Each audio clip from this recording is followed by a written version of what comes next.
Assalamualaikum warahmatullahi wabarakatuh.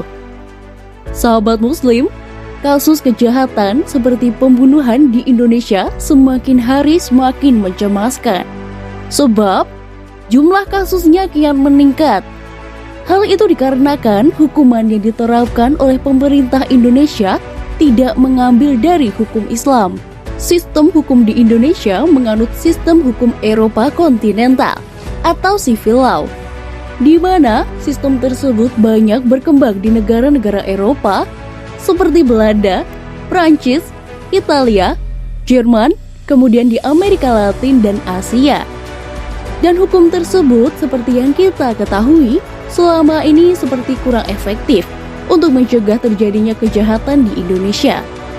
Sebab para pelaku kejahatan tersebut umumnya hanya divonis hukuman penjara, meskipun ada beberapa yang divonis eksekusi mati. Namun itu hanya segelintir pidana, sehingga tidak menimbulkan efek jera bagi pelaku dan juga tidak akan mengurangi jumlah angka kriminalitas yang terjadi. Lalu mau sampai kapan hukum seperti ini dijalankan? Padahal Islam sudah memberikan solusi hukum terbaik bagi umat manusia. Salah satunya yaitu qisas. Apa itu hukum qisas? Secara bahasa, qisas artinya mencari jejak. Sedangkan secara istilah, qisas adalah diperlakukannya pelaku kejahatan sebagaimana dia memperlakukan hal itu kepada korbannya. Jadi, qisas itu kurang lebih bermakna hukuman bagi pelaku kejahatan dengan prinsip dasar ditegakkannya berdasarkan kesetaraan bentuk kejahatannya.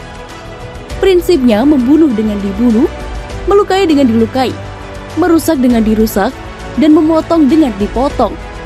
Orang yang melakukan pembunuhan nyawa orang lain, maka hukumannya secara qisas adalah dibunuh juga.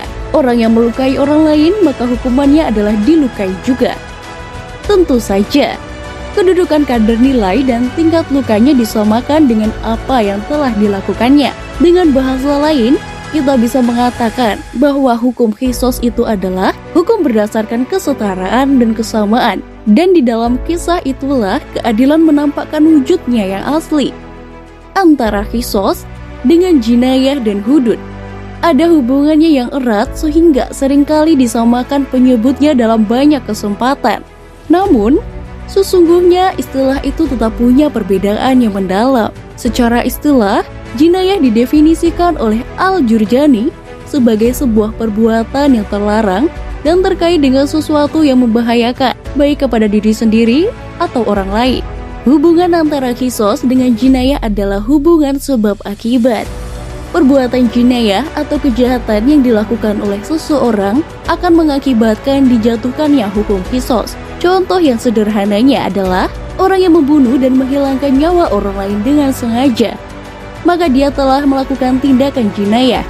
Oleh karena itu, sebagai hukuman dia bisa dijatuhi hukuman qisas, yaitu dibunuh hingga mati. Namun apabila pihak keluarga korban memberi maaf kepadanya, hukuman qisas bisa saja ditinggalkan, sehingga pelaku tidak perlu dibunuh, cukup membayar diat atau denda saja. Bahkan, kalau keluarga korban ikhlas sepenuhnya, pelaku dibebaskan sama sekali dari ancaman hukum qisas dan diat juga. Sedangkan hudud didefinisikan oleh banyak ulama sebagai hukuman yang ditetapkan Allah dan diwajibkan untuk memenuhi hak Allah. Hubungan antara qisas dan hudud adalah bahwa keduanya sama-sama merupakan bentuk hukuman atas perbuatan jinayah.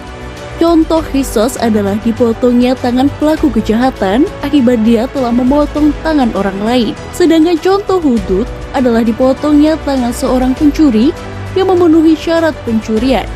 Itulah penjelasan tentang hukum qisas. Semoga Allah Subhanahu wa Ta'ala memberikan hidayah pada kita semua. Amin ya Rabbal Alamin. Wassalamualaikum warahmatullahi wabarakatuh.